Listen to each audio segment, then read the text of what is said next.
Hey, kia ora koutou whānau. Welcome back to another edition of Big Hairy News. Chewy, good evening to you, sir. Good evening, Pat. Big hairy day, big hairy news stories to talk about tonight. Yes, no, I'm looking at what we've got on the run order. It's a cracker tonight. It is a cracker night. There is one thing that I've semi-talked about, which may or may not happen. We have potentially two guests coming up. We've definitely got one guest coming up already in the waiting room. We have Sir Ian Taylor, who we'll be talking to in just a few seconds. Also, Phillip Mills, who's the CEO and head boy over at Les Mills after his dad. We were organised for him to come on as well, but we always organise this quite late in the day to make sure we're up to date with news.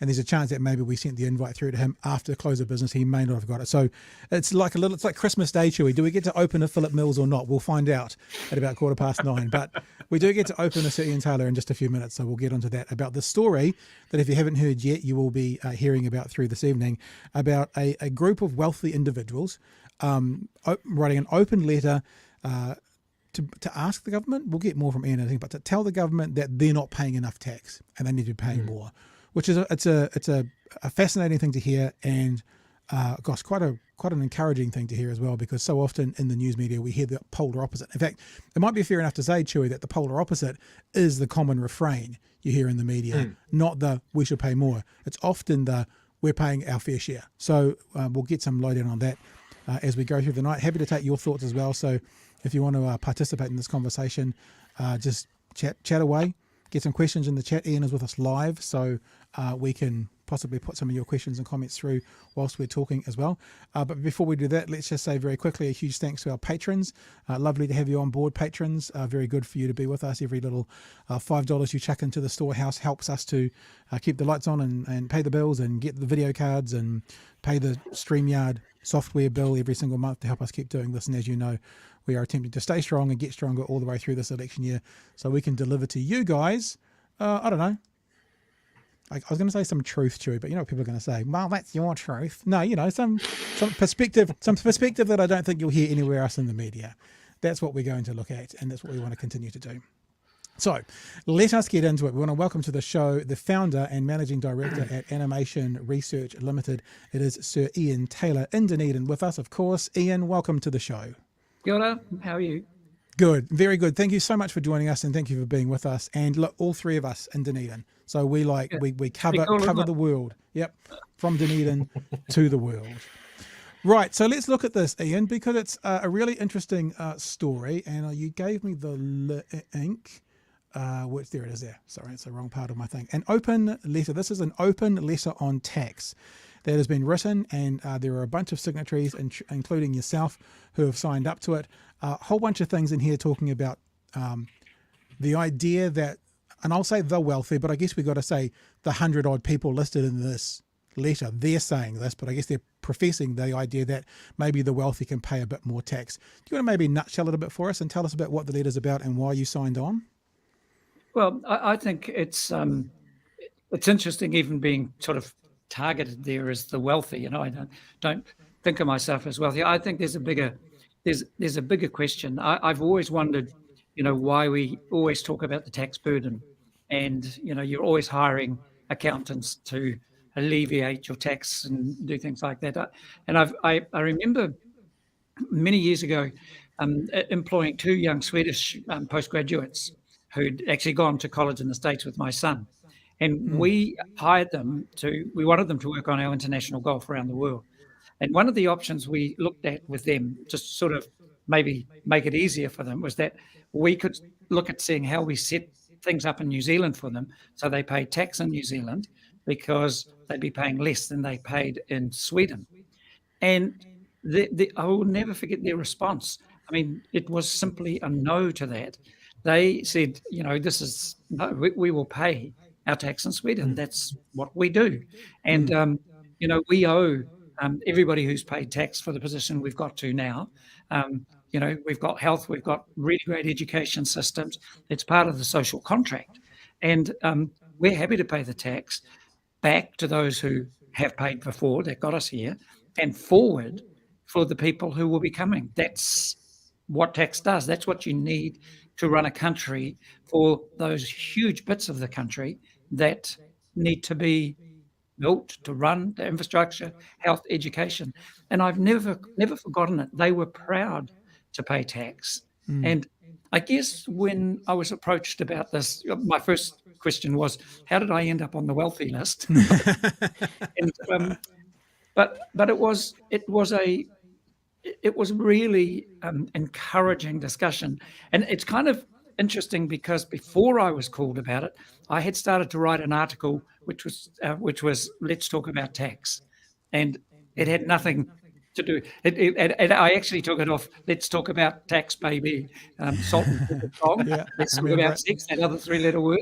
Yeah, and I just tried to open up this discussion that says, look, I've been looking at the way tax works, and it doesn't seem to work very well. I know when I came through, I didn't, taxes paid for my university education. I got that for free.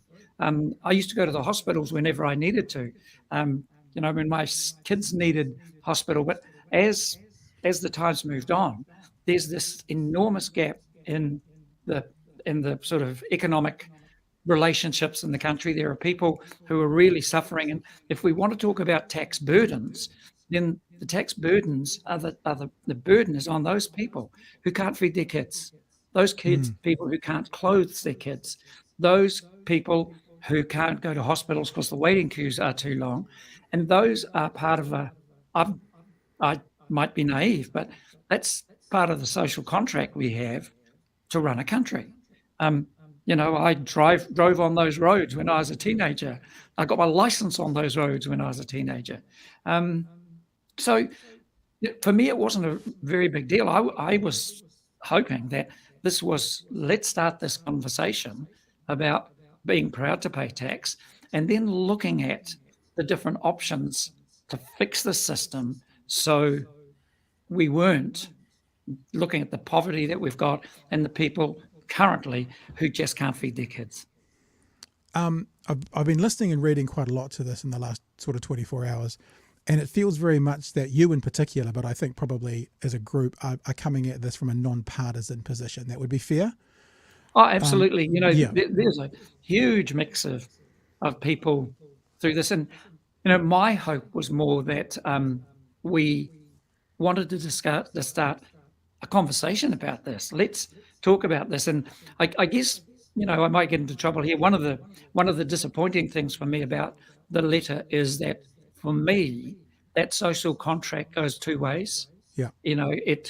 We've got a whole pile of politicians out there who seem to be pretty reckless in the way they spend the money. And I just used the one example here in Dunedin of a $27 million consultancy bill paid to try to take $80 million off a hospital that we need. And I imagine the reason they're trying to cut it is we don't collect enough tax to pay for the hospitals. I'll just give you an example of that. I heard before I went on an interview with Heather Duplessis. Before she got to me, she led in with the story about all the doctors and nurses heading off overseas to Australia because they get paid more. What we didn't talk about was the fact that maybe one of the reasons they get paid more is they collect 19 billion in GST. Yeah. And that 19 billion in GST, capital gains tax. Yep. But the important thing about that is their GST is only 12%. Ours is one of the highest in the world. So this isn't just a discussion about paying more tax. It's about where do we shift tax so that who do we relieve it? Whose tax do we relieve so they can afford to feed themselves? And GST is one of the biggest of those. Yeah, the letter, amongst many things, also says, talking about paying more tax and what tax is, it says it funds everything from the teachers who give our children a great start, to the DOC rangers or doc rangers who look after our environment, through to the healthcare professionals, which is sort of what you were just saying, on whom we can all rely. And we are, like in this show, we even though we overtly come from the left, Chewy and I, politically, we always play each ball on its merits, and we criticise where appropriate, we congratulate where appropriate. I wouldn't say we're non-partisan, but when I look at the political spectrum right now, and we hear people like David Seymour speaking directly to you guys who are signatories saying this, it's always been such a lame, humble brag. I'm so rich, I want to pay more tax. You know what? If they want to help other people, they can very happily put their hands in their own pockets right now. The fact that they are wealthy doesn't mean they know more about policies. It does mean that they've got the ability to put their hand in their own pocket and help others should they choose. The fact that they are not doing that and trying to make a statement about how rich they are tells you a bit more about them, frankly. So whilst the idea of it being non-partisan, I know, it's amazing, isn't it? It's amazing. It's fantastic. No, you go and then I'll respond. I was just going to say, even though you're talking about it being non-partisan, there is a spectre within the political and within the spectrum of politics, or where people sit, where this doesn't seem like it would ever sit. So that kind of does it. It feels like it kind of becomes partisan, even though you don't want it to be. But you tell me, respond to Mr. Seymour. This stuff, I think that's, I was at a conference the other day. It was really interesting. I was speaking at the Deer Farmers Conference and Beef and Lamb. And, what we're starting to see is this partisan tribal thing starting to happen, where people get into their little knots and then blame other people for everything. They have their views. But, I was staggered by this approach from David, because the very first answer to that is, yes, David, that's what hundreds of these wealthy people do. They do put their hands in their pockets.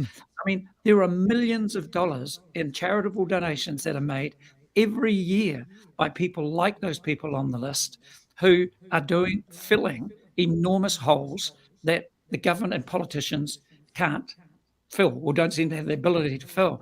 And, maybe, one of the things, he says that maybe this open letter says more about the wealthy than it does, or whatever it is. One of the things that's left out in the letter is one of the biggest beneficiaries of the taxes that get paid are people like David Seymour. He gets paid by the taxes. He works for us. His superannuation scheme, which he will collect for the rest of his life, is paid by taxes. And those taxes, just so that we're really clear, those taxes are the results of successful people. I don't call them rich. A lot of people you don't have to be rich to think like this. But successful people, all those taxes are the result of people who've taken risks, made investments, created businesses that create jobs that people pay tax from. So it all comes back to people who make money.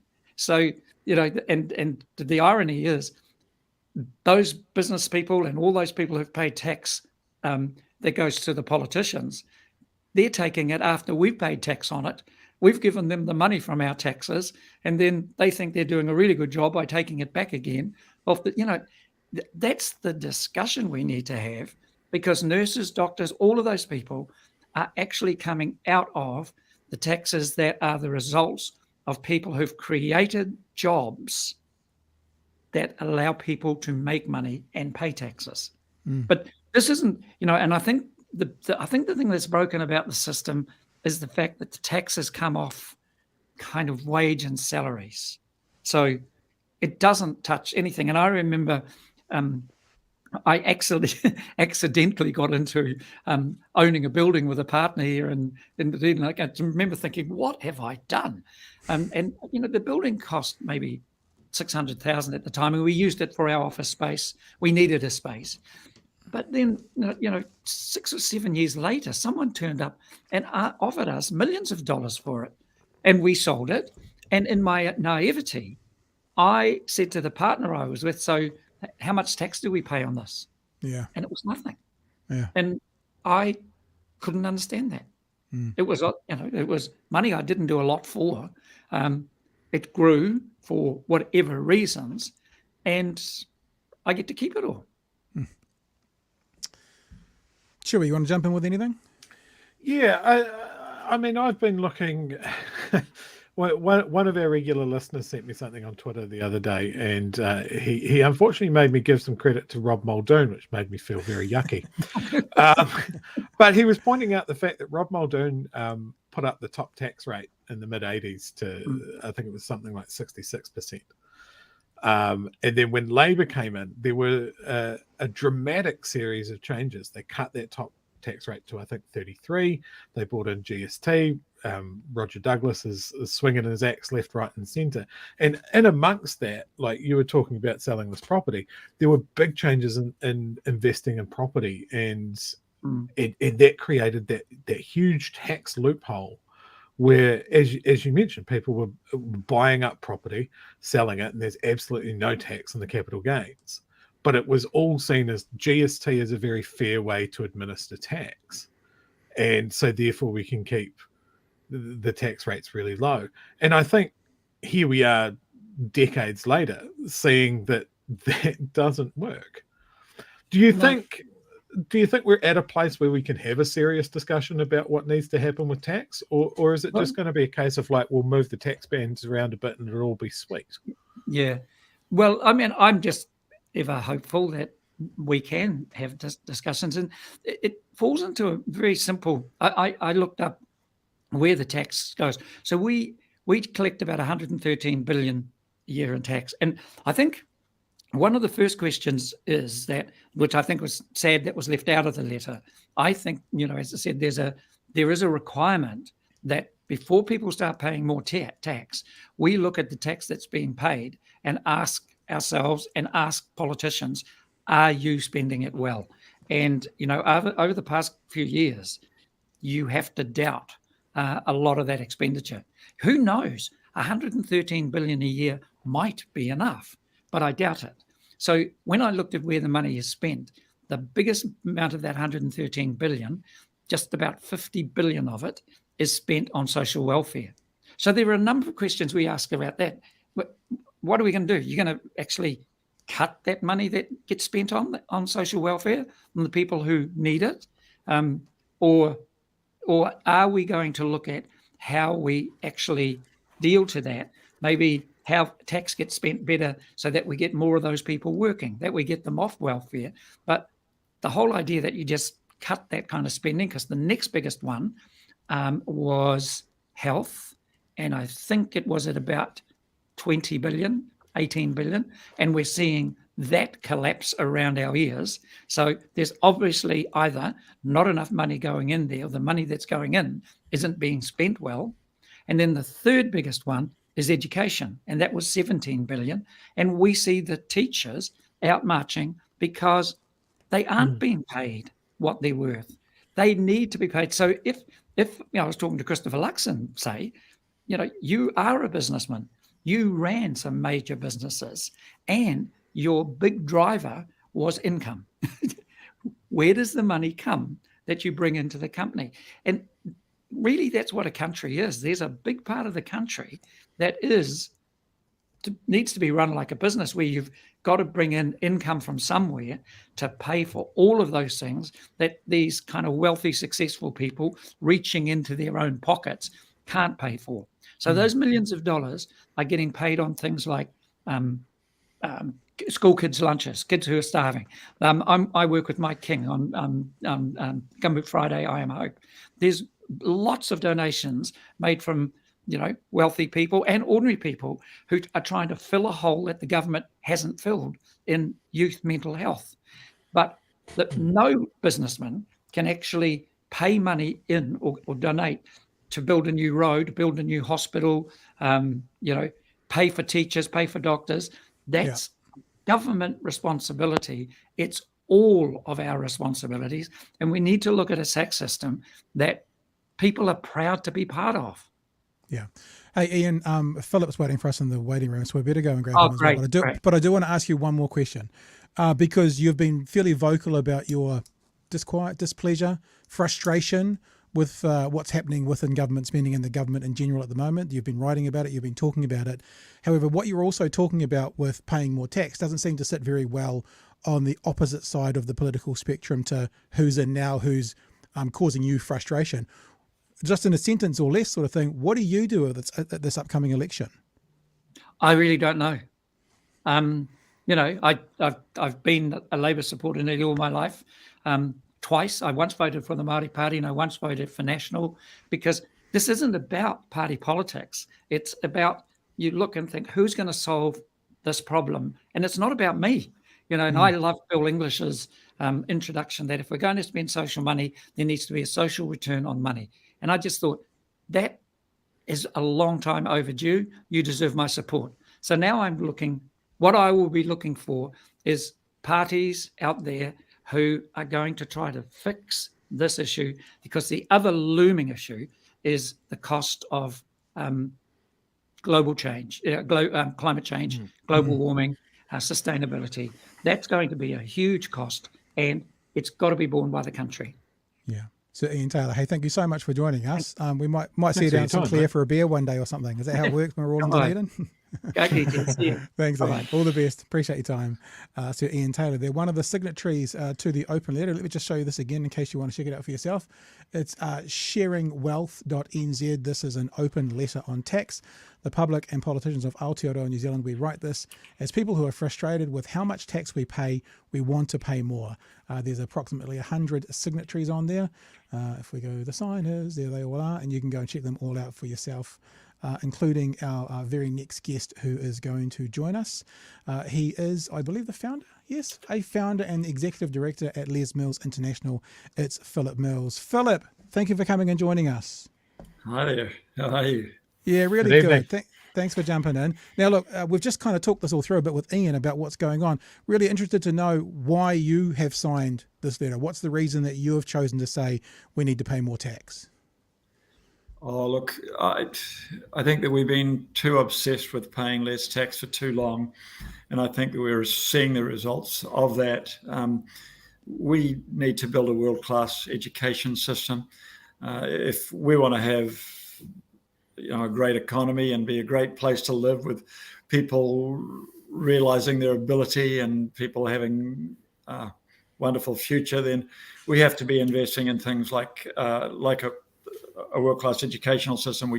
We can't have kids coming to school with empty stomachs and unable to learn. If some of us are worse off, we're all worse off. There's lots of reasons there. We need to go back the other way. And there are a lot of great economies. Most of our business now is in Europe.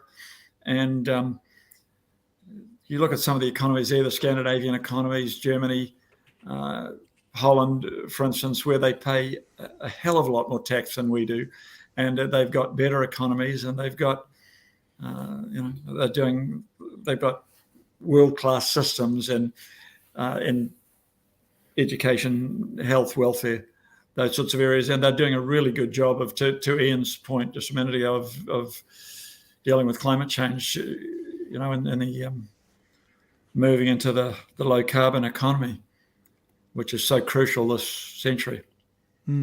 How do you feel, Phillip, about, like, for example, we've been warmed up by the current government to say there's going to be no kind of extra excise tax on the cyclone recovery, that sort of thing. It seems that they're not going to introduce a tax to help pay for that. What is it? Is this the third event that's happened in the top half of the North Island? That's linked or fourth. Okay, due to climate change.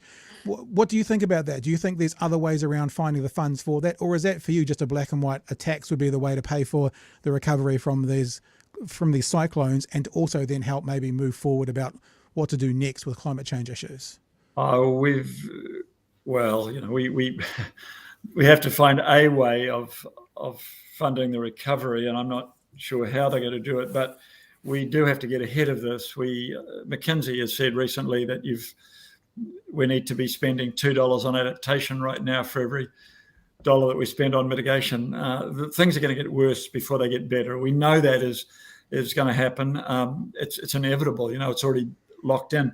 We will hopefully go through the energy transition by mid-century, and that will deal with 75-80% of the problem. And then if we don't have any major irreversible events by the end of the century, we will gradually move back towards 20th century climate levels of climate stability. But for a long time, things are going to get worse, and we have to do things that build resilience, that build adaptation, and that's. There are very clear things we can do, but it will take a lot of money. I don't want to paint a picture of sort of doom and gloom. I think there are some wonderful things happening in climate change. The US is, with the Inflation Reduction Act, $376 billion, and a couple of other acts that they've put through. There's about $500 billion worth of stimulus that they've put in here, and that's supposedly going to stimulate about $2 trillion of spending. Europe, after initially having protested that was, in breach of free trade agreements and being told to piss off by the Americans, has then come in with their $376 billion to match. So, there's trillions of dollars there. China are spending heaps on it. So there are a lot of good things happening to move us, predominantly to fossil-free energy and move through the energy transition, which is the crucial part. But we do have to spend on this stuff, and a lot of good things that we can things that we must spend money on to create resilience to these events. Some of them are natural systems. Big part of it is natural systems, and planting a lot of indigenous rainforest, reforesting the country,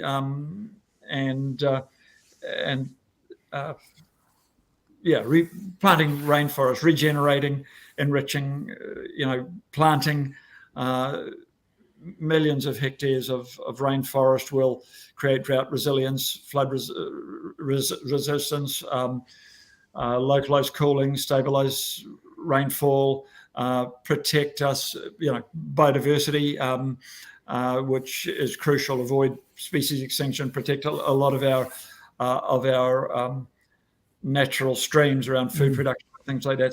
So many things that we can do with nature-based systems and regenerative farming techniques and all of those things. Our farmers and our foresters really can become heroes.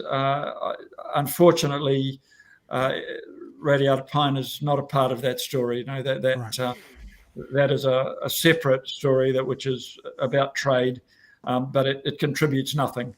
The recent studies have said there's a zero contribution. Our whole ETS is based on radiata pine, which it turns out actually has pretty much a net zero contribution to that.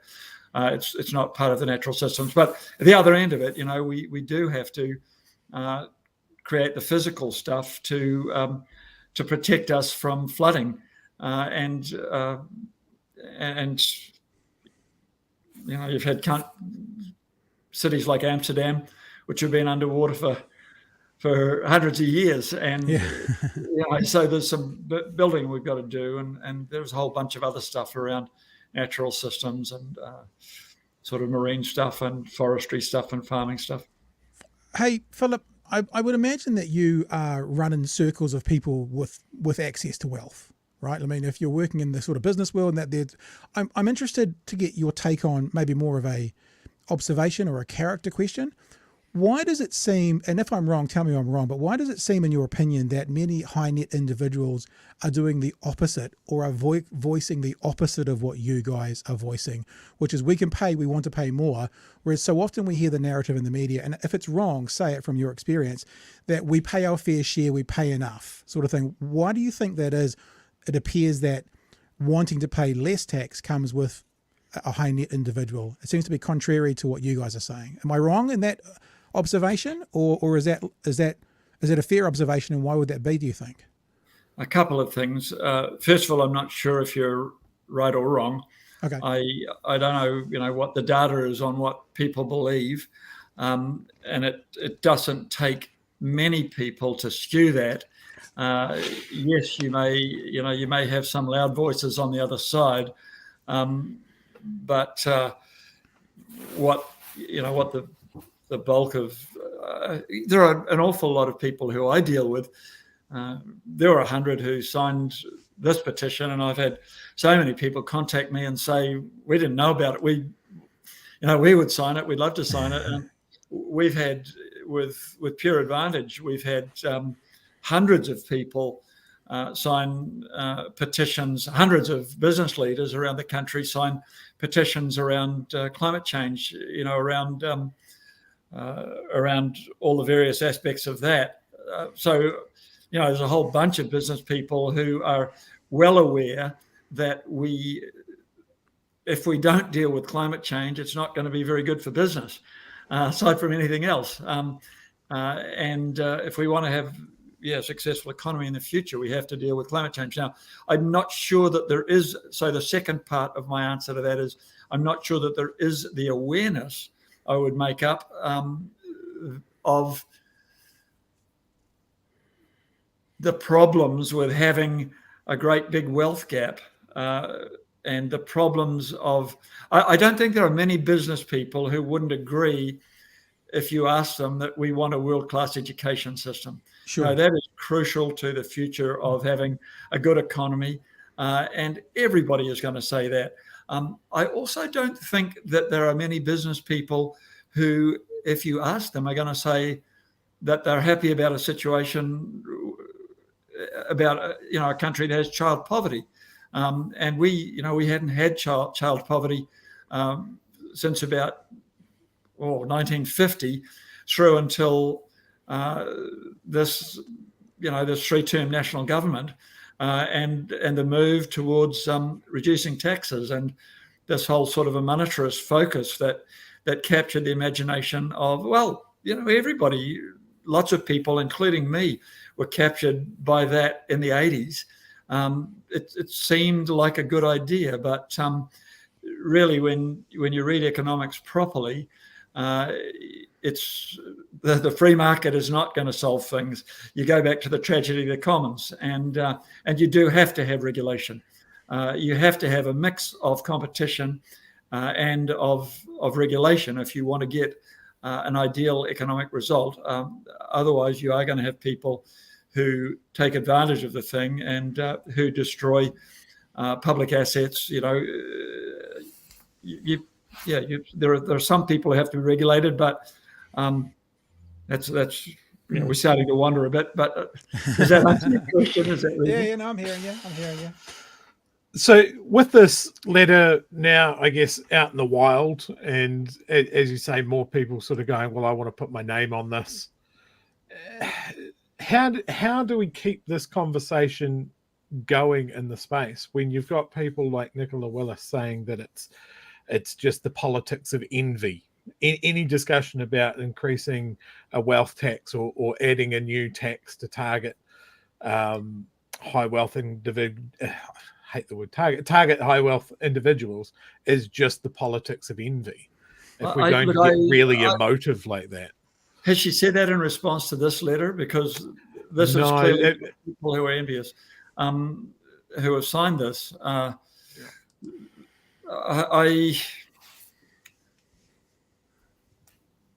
I think that this needs to become a bipartisan issue. I think this is something like trade and defense and climate change that we just have to stop using as a political football.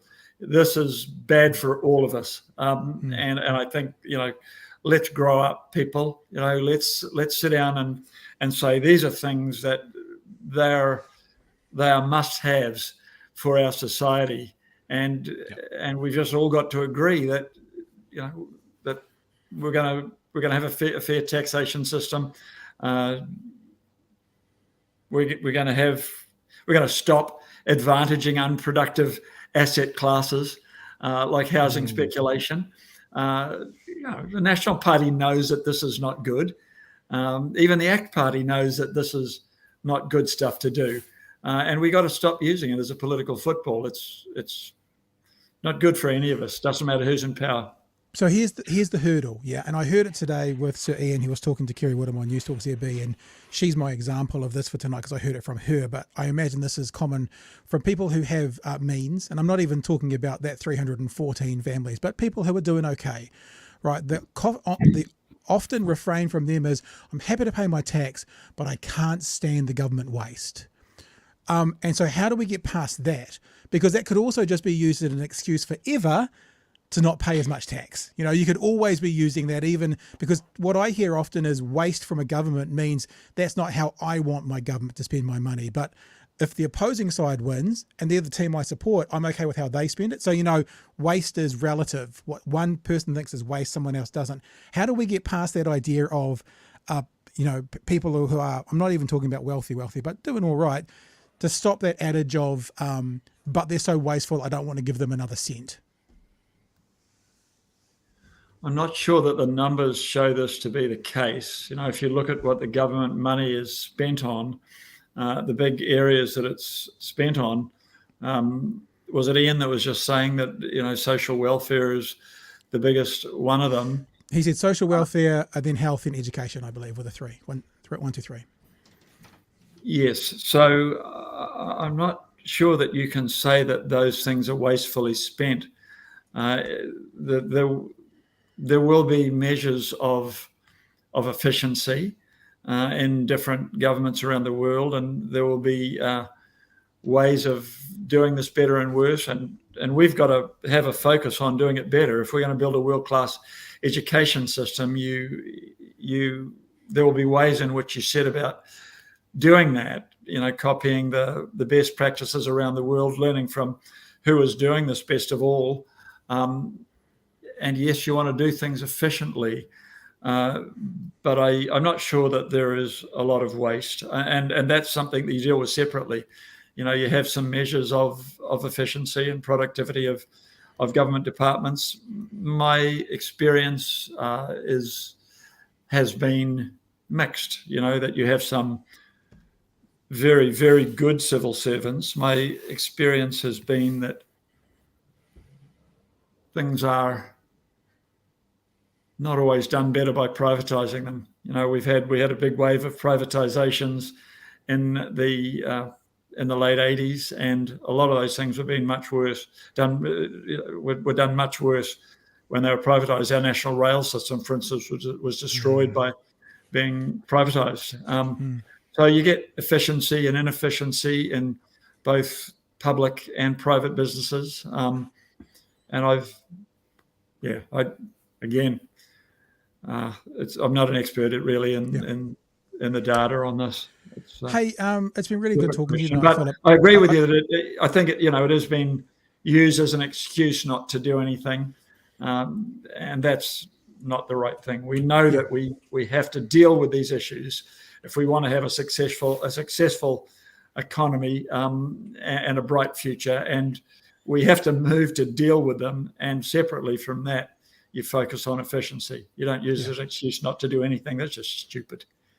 Phillip, Ian's actually still in the waiting room, and he's just messaged me saying he wouldn't mind jumping back in. So we're going to pull Ian back in, and then we'll wrap it up and say thanks to you both and head off for the night. So let's drag Sir Ian Taylor back into the conversation. Oh, has Ian jumped in there? Is camera working there for Ian? Hang on, let me just take Ian out again and then put Ian back in again. Add to stream. Are you with us, Ian? Oh, there we go. Hello, Ian.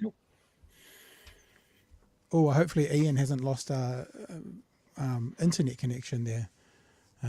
You're still with us, Phillip. Chewy, you're still with us. I'm still with us. I'm still here. I'm still here too. We're also here. But Yeah, it looks like I'm still here. maybe we've lost Ian on the internet. I'm going to just take Ian out of the room one more time, and then I will put Ian back in one more time. It's died. I just got a text message from Ian said it's died. Okay. Oh, what terrible timing. What terrible timing. Sorry about that, Ian. We'll leave that for another time. But look, Phillip, thank you so much. I have to tell you, we've got people watching right now, obviously, and there are lots of people saying, I feel encouraged, great conversation and guests. The well done, Pat and Chewy is not so much, but there was someone else who earlier said that this was gold or something like that as well. So there we go. This is so encouraging, says Vicky. So thank you for, and John says, Truth Bomb Central here tonight. Yes. So thank you for coming on, because this is what we talk about here all the time, Phillip. Chewy just made the comment last night when we were talking about teachers' salaries and teachers going to Australia and getting paid more. And Chewy said, well, because of that capital gains tax, the government has more money coming in, therefore more money to farm out to the teachers. And it's a common refrain. We often talk about, I think it was with Jack Tame when Christopher Luxon was there talking about nurses' salaries. I'm pretty sure it was Jack Tame saying, so are you going to pay nurses more? And he would criticise the current government for the nurses' wages, but he wouldn't commit to paying nurses more because that would require more of a tax take. And that doesn't seem to be their MO at the moment. So I'm very encouraged by what you guys have put out there today. So thank you from me, and I guess from the audience here, thank you so much as well. This is amazing. 100%. We'll keep pushing this right the way through this year in the lead up to the election, Phillip. So thank you. Good on you. Okay, thanks. That is Phillip Mills. He is the founder and executive director at Liz Mills International. Chewy, sir, I need to get a drink of water. I think the comments from the chat that this has been very encouraging. I 100% agree with that. Like a lot of this discussion around wealthy individuals, and it was always going to come out of the report from the IRD, is the feeling that if you earn enough, you just start ducking out on your tax, and you point your team of accountants at going, how do I minimize how much I pay to the government because it's my money and I want to sit on it. And it's very easy to sort of just tar that group all with the same brush. There's a lot of people, like the two gentlemen we've spoken to tonight, that do a lot of funding of groups and charities and want to get involved in the community and that sort of thing. And they're echoing the things that I thought wealthy people would want. Is that they want a healthy, educated population because those people are going to work for them and they're going to work well. It's also, we didn't get into this so much, but, you hear about people talking about how we used to be wealthier, we used to be X, we used to be Y, and that's where maybe the top tax rate was 90%. So this idea about paying less tax and having less in the government coffers and giving more back to the people makes us all wealthier. Historically, it proves not to be necessarily the case.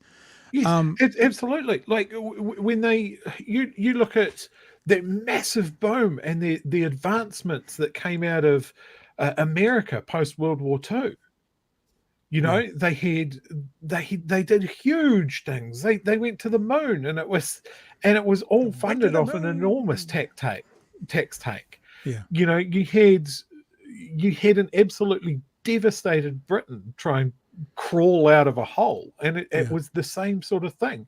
And it just got to a point where people went, wow, if I give some of this money to lobby groups and politicians to cut my tax rate, then I can just keep more of this money myself and screw everybody else. Yeah. You had neoliberalism crawl in, and like we love to say, like, we criticize who deserves it. Everything that I have been looking at about how our tax system has changed and how people started making money in New Zealand off property, it all lands with Roger Douglas and the Labour government. And they had to make some tough choices. There's no getting around that. They got the country and it was bankrupt. And that just led to a fire sale, and the government shouldn't be involved in anything, and the wealthy people shouldn't pay taxes. Everybody should pay this new thing that we've come up with. And I think at this point we can sit back and go, we've got 40 or 50 years of data here. Maybe it's not working. And maybe it is a time for something a bit more dramatic, because we've got something really dramatic on the very near horizon that we need almost a war chest to deal with. Yeah. Yeah, and look, more people in the chat. I'm feeling hopeful of these types of discussions. However, I'm a bit worried about the current poll results. Nats and ACT are polling too high. I mean, with Ian, I don't know if it came out as clearly. We had a bit of a chat with Ian before he came on. It was very clear that this is not a partisan thing. And actually, if you go and have a listen to his conversation with Kiri Woodham this morning, he was saying, because Kiri Woodham was constantly talking about Labour being wasteful, but Ian kept bringing it back and kept coming back to saying, look, it's not about Labour. This is about governments. And, what money goes to governments. And as he was saying in that, which he said here, it's a two-part kind of contract. We will give you more money and you will spend it well, which is completely fair.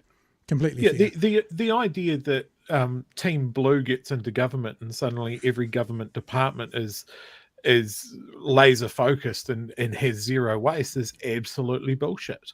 Yeah. They might get their budgets cut, but it doesn't mean that the waste goes away.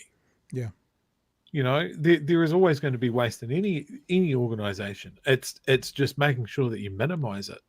But I mean, we talk about waste like they'll go, having a big government department is wasteful, but that small version of that government department is pissing money out the wall with consultants all the time. Yeah, and also There's a middle ground. I know it's an American example, but the whole, when the BP oil rig blew up, their government department for oil inspectors was one person. And that was probably a time where there could have been more inspectors that might have made a difference. No waste. So this is why I say to people, and I've said it to politicians, and I've said it publicly, the old argument about big government versus small government is a horseshit argument. What we want is better government.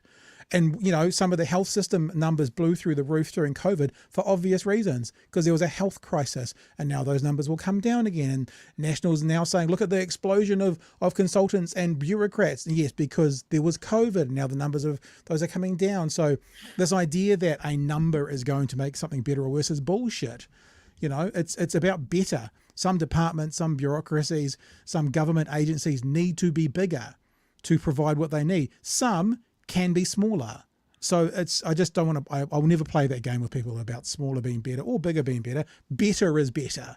And that's about it. Better is better. Not bigger, not smaller, better. That's what makes something better. There's lots and lots and lots of chats in there as well, actually. We're not going to get to all of them, by the way.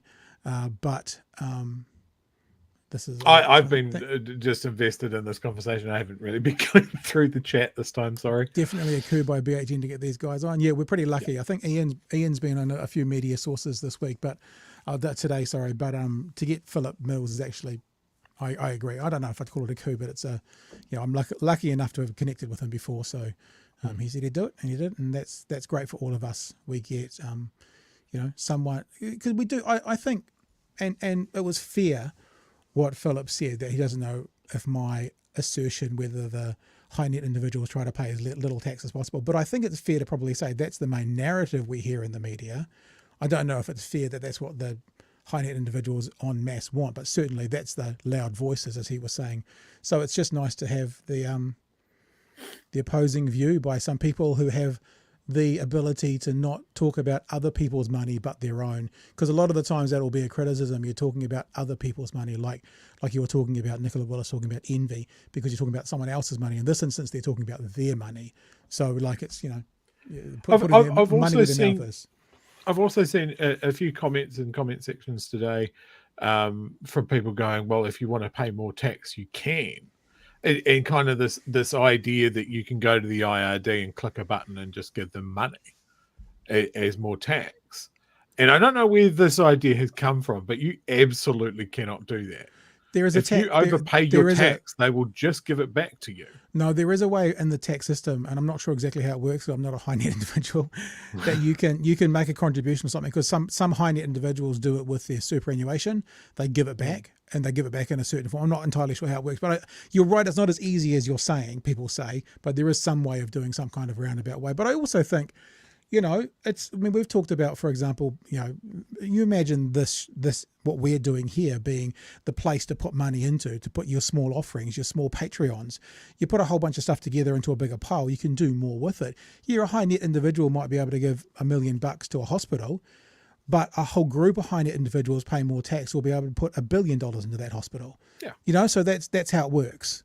That's how it works. It's the whole idea. Like if you're moving house, and you have 15 friends, and 3 of them are strong men rather than normal men, they're going to be able to carry more stuff, and it'll just be normal to them. That's the idea. I think that the idea of us all pulling in the same direction gets shit done historically, and I think David Seymour's idea of like, well, if you've got more money, just go and individually pluck people out of poverty, or fund your own wind farm, or something like that. is just when has that ever happened?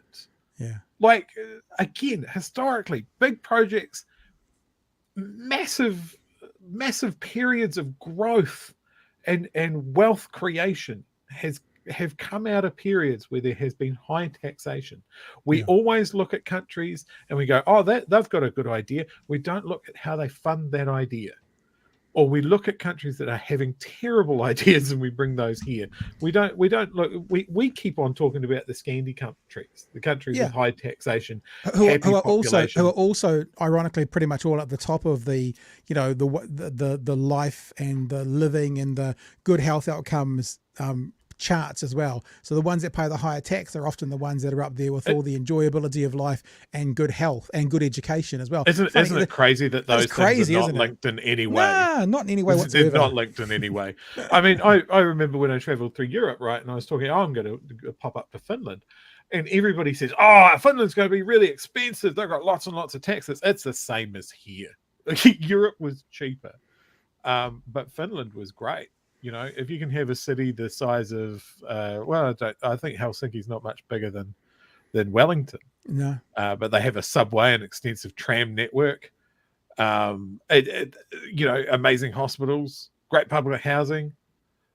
Just crazy. And Finland has a right-wing government. They have right-wing politics and individuals, but all of them, as I said, none of them are sort of going, we need to pay less tax, because they've all benefited. They've grew up in the world, like the gentleman that we've been speaking to today. They grew up in the world with the benefits of what tax provided, free university education, all of that sort of stuff. Yep, and we've choked all of that out, so people don't pay so much on their tax. I went to university right at when they started to bring in student loans. That's when I started university, sort of in the early to mid 90s. And it was just listening to Ian talking about, like, you know, learning to drive on those roads and that sort of thing about the future as well, it was a source of incredible anger and fury that all these fucking politicians in Wellington who got a free education system, went through university for $50 a year, were then lumbering those of us coming after them through their policy changes with, for me, it was hundreds and thousands, and now it's tens of thousands of dollars of debt to do what they got to do for free. I thought that was one of the most revolting, repugnant. It's the definition of pulling the ladder up behind you. Yeah, I was just going to say that. I get that.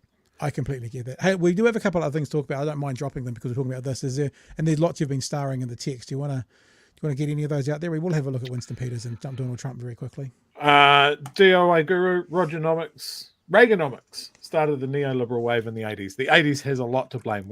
Let's just place the blame squarely at the feet of an entire decade. Mm-hmm. There's so much bullshit that came out of the 80s. The last national government froze the public sector and loaded up on contractors to deliver the same service. How is that not waste? Yeah. Absolutely. We've mentioned that on the show many times. Cut down a government department, you sack a whole bunch of people, they become contractors who know how to do the job. They come back and do the job at a much higher pay rate. Stupid. Yeah. Stupid. Yep. Mr. Robyn. And remember one thing. We've done the numbers here. The number of quote-unquote bureaucrats, i.e. public servants, under this government has gone up by 14,000, right? That's 3%. So when you spell it in a different way, National reckons they're going to come in and solve this blowing out of the public sector by what? Reducing it by 1.5%. So does that mean that Labor's about 1.5% got off being perfect? Because they're not going to fire all of them. So it's a 3% increase. It's 3%, and through COVID, it's a 3% increase. And that's what mean, Pat. Well, that's what National's not great on numbers. Oh, that's right. Sorry, or reading numbers is hard. Sorry. More tech messages. Rob Campbell says fiddling with budgets generates waste, money wasted on projects that won't be completed, time wasted, talent wasted.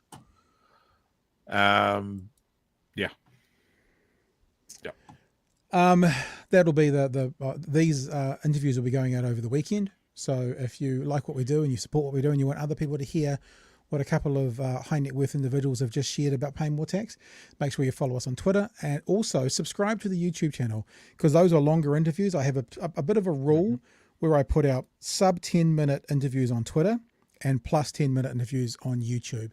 Now, Twitter has an algorithm at the moment that it doesn't like sharing videos that aren't on Twitter. So Elon set it up that if you've got a link to a YouTube video, it doesn't get as much cut through as an embedded video on Twitter. So best way to do it is to probably subscribe to us on YouTube if you're not already. And what do the kids say? Ring that bell. something like Smash that. that bell. Smash that That bell.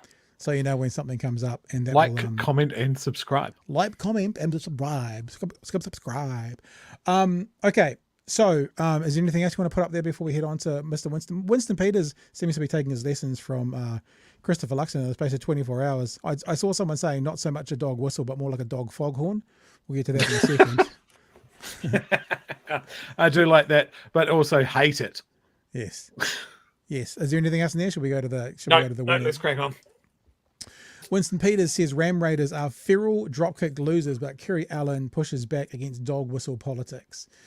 Police responded to 2 ram raids in Auckland early on Thursday morning. In both cases, the offenders used a vehicle to smash into the store, and then after rummaging around, rummaging is the wrong word, because it kind of sounds like cute. It's like kids go rummaging around. I think that sounds the right word for doing a ram raid, but anyway, used the same vehicle to flee. In a tweet mid-morning, Peters called the ram raiders feral dropkick losers and a never-ending nightmare for innocent Kiwi business owners. Our streets have become more violent and less safe. Nothing is being done by either the Minister of Justice or Minister of Police. Wow, that's not a true statement, is it? He also went on to say, soft sentencing needs to be addressed. If governments are serious about keeping our communities safe, we need to ensure laws are passed that hold these offenders to account. No laws have been changed, remember, just make that very clear, and keep them off our streets. Justice Minister Kiri Allan said he didn't agree with Peter's choice of language, but understood the impact that ram raids have on the affected communities. The number of ram raids in March was down on the number of being recorded monthly for most of 2022, but well above that being recorded pre-pandemic.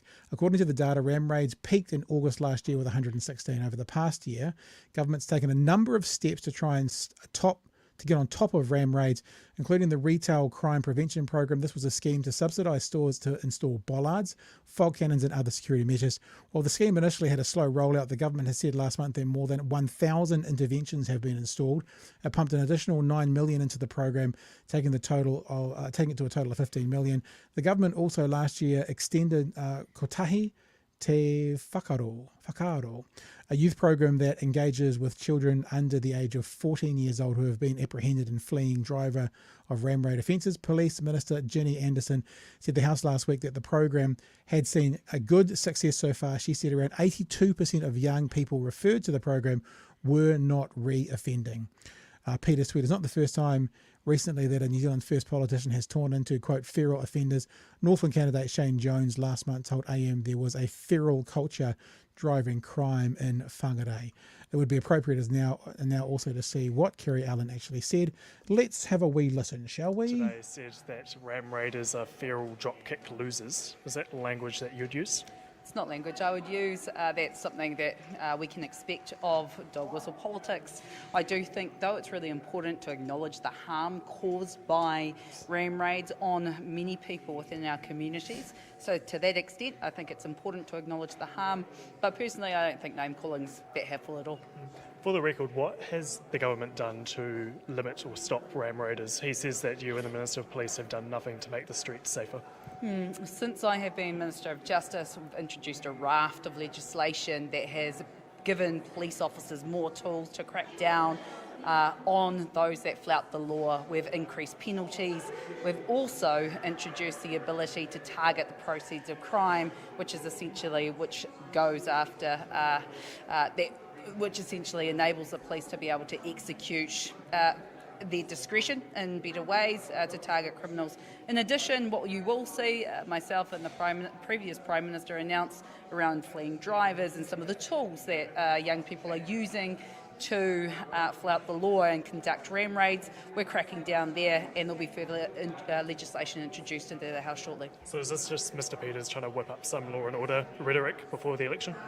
I'd say it'd be Derek Ball sitting very closely behind Winston Peters to try and get some runs on the board. Look, that's ultimately something for them to do and for them to play with, but on our side of the ledger, we're cracking on, taking an evidence-based approach to the way in which we shape our law and order policy.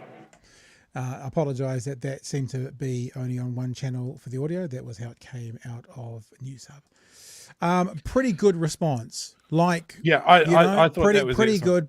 Yeah, pretty good. What are your thoughts, Joe? I do have one note is that if she leads in with it sounds like Winston Peters was due for his afternoon nap, that would also be appropriate. He's always grumpy before he gets his afternoon snooze in.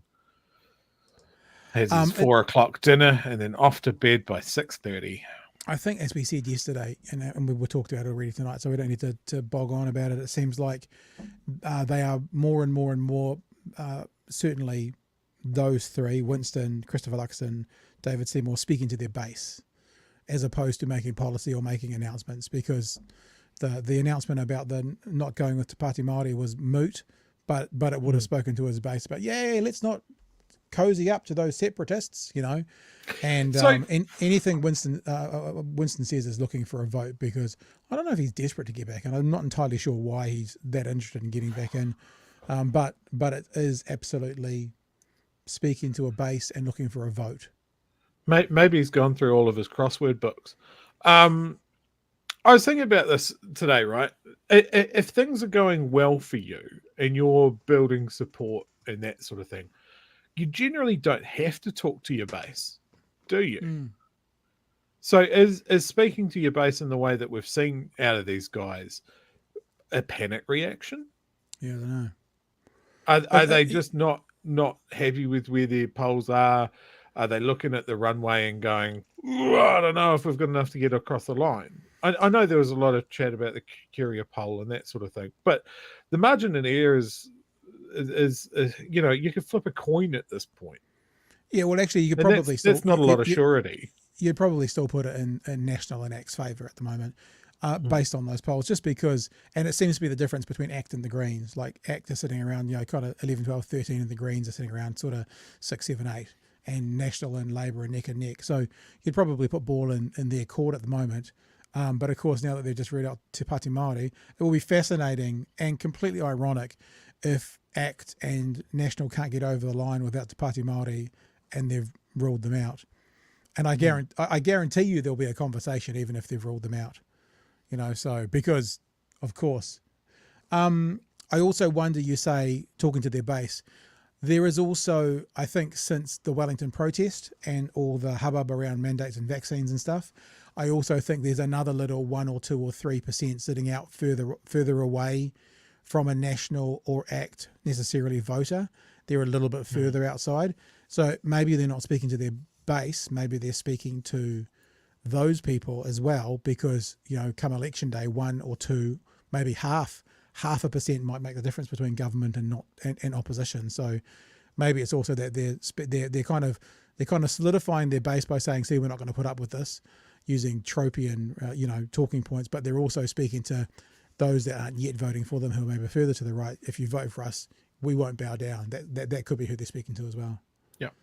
I mean, this idea, like a lot of these kids, and it is mainly kids that are doing ram raids, right? Kids do dumb shit. They don't think about this. And there's a lot of problems there about why a kid is out stealing cars and doing ram raids and that sort of thing. But chucking them in jail, like if you're talking about 14, 15-year-old, chucking them in jail is not going to solve it. Like that's well established. If you get a kid into the justice system like that, you are going to wreck their life and create a career criminal. And it comes back to but that is a sexy soundbite. You've got ACT going, we're going to create youth justice facilities right at the end of when we've had a Crown inquiry and how government borstals and youth homes created the mongrel mob, created a generation of kids that are broken, sexually damaged. Last time that they were tough on crime. Yeah, well, Bill English, I know it was sort of 10 years ago, 12 years ago, but Bill English also said, he admitted that prisons are a university for crime. Bill English said that. Yeah, because they are. Yeah. They should be reserved for the worst of the worst, the people that you have to lock up to get into a rehabilitation program. And it's not kids. The kids, I'm a big fan of look at the deprived, look at the kids that are not doing well in school, and wrap around social services for those families, for those communities, not just picking out a kid and going, he did a ram raid, prison, jail, hard labor, boot camp. Sexy say that- soundbite, terrible Sexy soundbite. policy. Say that sentence for me again. They should be reserved for the worst of the worst, and you watch what happens. Say that again for me. They should be reserved for the worst of the worst. Oh no. I summoned him. I summoned the that worst happen? of the worst. The final boss of terrible people. Um, Oh god, he looks like a gremlin. let's have a look, eh? So This was a fucking disaster. I have to say, CNN, embarrassment for CNN. Yeah. They basically put Trump in front of a friendly audience, and they whooped and they cheered and they hollered and they made him look popular. This is CNN basically helping Trump immensely. Let's have a look at some of the lowlights from the conversation that happened this afternoon. What do you say to voters who say it disqualifies you from being president? Well, there aren't too many of them because my poll numbers just came out. They went up. Okay. But for E. Jean Carroll, who won her case against Trump, the verdict was worth it for all women. There's a sort of a feeling of victory that at last somebody has held him accountable in a courtroom. Former President Donald Trump. Despite the timing, CNN had already taken a lot of blowback Boo for that man. staging a live town hall with Trump answering to an audience of Republican and independent voters. I wouldn't interview a man who has used live interviews to incite violence and tell lies, who has in the past encouraged violence against CNN itself. I disagree with that, but the moderator, Caitlin, was terrible. Like, she was a very good White House reporter, but actually on this live thing, she let him talk for 2 minutes and then she'd give a small pushback. Like he got to have all of Trump's greatest hits with very little pushback. I'm not saying there was no pushback, but the way he did it in big 90-second, 2-minute diatribes and then a little pushback next question, it was bad. It was a terrible. So I wouldn't agree with this statement that I would never have him on, but I would never have him on and allow him to do what he just did. That's the truth. There has never been a greater dereliction of duty. Republican Liz Cheney released a new ad warning of normalizing Trump as an ordinary candidate. Donald Trump is a risk America can never take again. Trump had refused interviews with CNN for 7 years and had furiously fanned a nasty feud. When you report fake news, which CNN does a lot, you are the enemy of the people. CNN is fake news. I don't take questions from CNN. John Roberts of Fox. Let's go to a real network. But that was then. Trump has now soured on his former Fox News family. Donald Trump does not like Fox News. That's where you start. He feels they betrayed him. At the same time, new leadership at CNN is trying to pull the news network towards the middle of the political spectrum. When we do politics, we need to represent both sides. I think it's important for America. So Trump seized the moment, still boasting he's a ratings maker. CNN is rightfully desperate to get those fantastic Trump ratings back. They made me a deal I couldn't refuse. God. Why should Americans put you back in the White House? That was a rigged election, and it's a shame that we had to go through it. It's very bad for our country. It was old familiar Trump bulldozing through, falsely calling the 2020 election rigged, promising to pardon those convicted for crimes on January 6th, and promising to end the war in Ukraine just like that in 24 hours. Classic Trump, leaving no doubt, Adrian, that he is who he was. So, Susan, the moderator was calling Trump out on his lies, but his supporters, didn't seem bothered by his lies, just applauded. Yeah, they don't care. Yeah, they don't care. matter. So therefore, if you have a friendly audience, it seems like that, because when someone speaks from up at the front and they get applause and cheers, then what you hear is, oh, they must be telling the truth, even when you know they're not. That's what comes across. That's because the audience was almost all Republican supporters who'll vote in the New Hampshire primary about 9 months from now. It wasn't a balanced crowd, which is why CNN took some flack and why it's still taking flack for doing this. We did hear tonight from Joe Biden, who tweeted, "You want 4 more years of that?" and then asked for donations for the Biden-Harris campaign. All right, Susan. See, that's horrible as well. I mean, Biden could anyway. Now, people are saying that she did push back quite a bit. I'm not saying she didn't push back at all. I'm just saying, and we're going to play a clip in a minute. This one was only 56 seconds, which is basically him saying, I grab people by the pussy, and all famous people do. Basically, I'm paraphrasing. But Vicky's right. He got him to demonstrate he's not changed one bit. He will never change. it's the greatest hits. You know, it's absolutely the greatest hits. Like MG saying here, Trump's greatest, a bit like Luxon, says MG. Guru says that want to move to the middle, so they go even further right. You know, it was just, I found it to be, Mehdi Hassan would murder Trump rhetorically if he staged a town hall. Too bad he's too principled to do it. And I'll play one more clip and then we'll wrap up for the week. And so this is Trump talking specifically about the comments about grabbing women's genitals from Access Hollywood tape. And I don't know why, I almost want to say to his credit, Trump basically goes, No. yeah, yep. But Trump basically goes, yep, that's what happens when you're famous. That's sort of his response. Have a listen. There was a tape deposition of you from October, and you defended the comments that you made on that Access Hollywood tape about being able to grab women how you want. Do you stand by those comments? I said if you're famous and rich or whatever I said, but I said if you're a star, you are, and I said women let you. I didn't say you grab. I said women let. You know, you didn't use that word, but if you look, women let you. Now, they said, will you take that back? I said, look, for 1,000,000 years, this is the way it's been. I want to be honest. This is the way it's been. I can take it back if you'd like to, but if you're a famous person, if you're a star, and I'm not referring to myself, I'm saying people that are famous, people that are You were stars, asked in the deposition, people do you that are consider rich, yourself to be a star, people and you that are said yes. powerful, they tend to do pretty well in a lot of different ways, okay? And you would like me to take that back? I can't take it back because it happens to be true. There was a tape. There you go. Good Can't take it God. back. Happens to be true. Oh, well. That's us, Fucking Chewie. What are your hell. thoughts? God, he's gross. He's just so gross. Everything about it. It's just so depressing that is the level that they're at in the States. You know, one of the biggest world economies, one of the biggest military forces on the face of the planet. A huge potential to do some massive good for the entire globe. And that's one of their choices. That's the person that have put up to go, yes, this is the person to lead us. Yeah. And he's not laughed out of the building. He's not pelted with rotten fruit everywhere he goes for dragging the global reputation of an entire country into the toilet again. He continues to do it.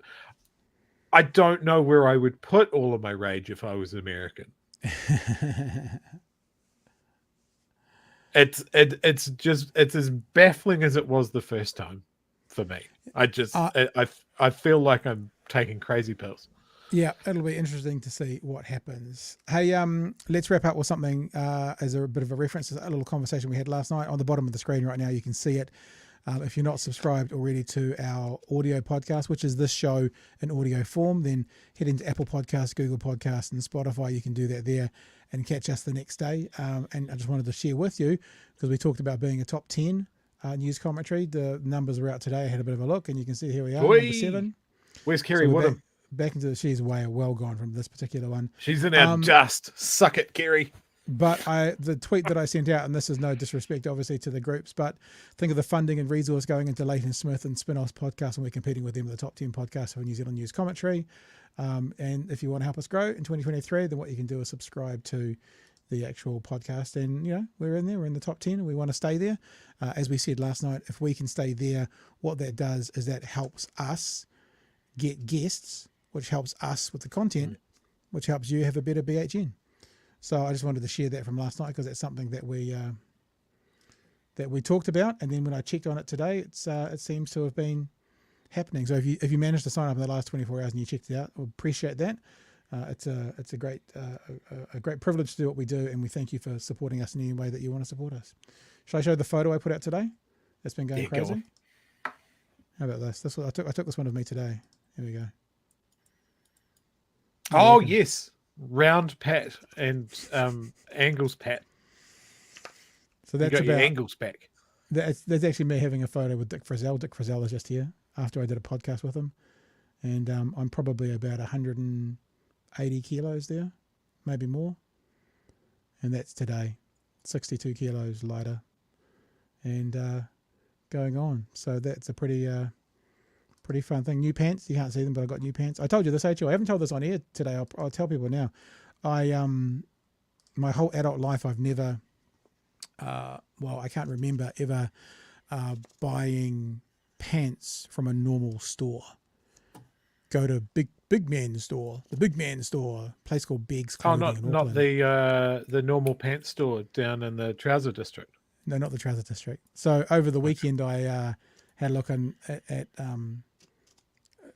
Hallenstein's, actually, just a run-of-the-mill store, and they had a special on, $69 for a pair of jeans or $99 for two. And I went, I wonder if. And I went down there and I just said, just give me your biggest size, because I thought maybe I can just squeeze into a normal store. And the biggest size were too big. So I went down one from those. And it's a pretty cool little thing that's happening. It's not finished yet. And you turned around and you said, now I want skinny jeans. Show me your skinny jeans. My problem is I've got rugby players' legs and my thighs are disproportionate to my waist. And so even when I get pants that fit me from the big man store back in the day, the waist would always have to be wider than it needed it to be to go around my thighs. But much like the 1990s, baggy pants are coming back. Well, not baggy pants, like what's his name? MC Hammer. Baggy trousers. Yeah, they got. Who remembers that song? They got straighter legs. So I'm happy. And so when I go to Auckland next week, I'll have some nice new pants to wear up, and I've got my Mr. Vintage T-shirt on as well at the same time. I'm kind of a little bit disappointed that when you did the blurb for the show, that you didn't put, we're talking to this person, we're talking to this person, we're going to cover the Trump thing, we're going to talk about Pat's thighs. Yeah. Hashtag Pat's thighs. Hashtag Pat's thighs. I think we're done for the week. Cool. It's been a really good show to wrap up with. I really enjoyed it. Thank you all for participating in so much. I don't feel the need to do this, but we typically wrap up the show with this. If you want to be a part of what we do, if you like what we do, if you had actually if you're a bit of a lurker and you found us for the first time tonight because of the interviews that we had on, patreon.com/Big Hairy News if you want to be a part of us. Thank you to all our patrons who are on board and with us so far. We appreciate you all. Genuinely, every little bit helps us pay the bills and helps us, well, it doesn't pay the bills, but it helps us contribute towards paying the bills. But we genuinely appreciate it, and thank you for being on board. Any plans for the weekend, Shuey? I am going to turn into a kind of goblin creature. It's too cold. I'm going to live in a sleeping bag. Why don't you come over on Saturday afternoon? We'll watch a movie or something and sit in front of the fire, because you guys don't have a fire at your place, eh? We do not have a fire. I will check with my partner and see what our plans are. Because I have Saturdays to myself. We could rug up together, like nice and close, and watch a movie or something. I do want to leave with one thing I spotted on Twitter the other day. I saw this. Super grateful to everyone helped in donating and shipping 7 ambulances from New Zealand to Ukraine. 30,000 kilometers. Scroll down a bit so we can see it. 5 of them are destined for the front lines. Wow. And do they keep those colorings, or will they turn them into the MASH colors, like army? I think they'll keep the coloring. Okay. To be honest, I don't think they'll camouflage an ambulance. I don't know how the Russians would react to that. That'd be kind of cool to be over in Ukraine and see like an ambulance from West Auckland cruising past you. Oh, hey, what's going on here? Definitely the New Zealander that I saw that's fighting over there with the laser Kiwi flag as battle flag. Yep. Would be pretty chuffed, I would imagine. Nice. I am going tomorrow to the doctor to get all my dressings taken off, and we'll have a bit of an inspection, and then I'm going to have one more pretty chilled weekend. As you guys are aware, I've had a bit of a slower week this week just for recovery's sake. And so there's no Friday night long form conversation. There was no Let's Talk Funny this week. Those things will probably start up again next week as maybe life hopefully returns to a bit more of normality. I think that's about us. And then next Friday, I was just thinking, I wonder how many people watch and listen from Auckland, because I'm in Auckland next weekend, the weekend of the 20th of May. Maybe we could do a meetup if there's people here. I don't know. Think about that. If you're in Auckland, message us. If you're in Auckland and you'd like to do a meetup, message us on the Facebook page or just directly on Twitter. So I'm in Auckland for my dad's birthday over that weekend, and I've got a pretty free weekend while I'm up there. It's going to be fun, actually. Yeah. All right. Are we done, Chewy? I think we're done, Pat. All right. Thanks, team, for being with us this week. We're done for the week. Look out for those clips. I don't know if both of those clips will come out tomorrow because they're long-form interviews. They'll probably mostly be on YouTube, and we will maybe put some shorter clips on Twitter. But follow us on Twitter. Thanks, John.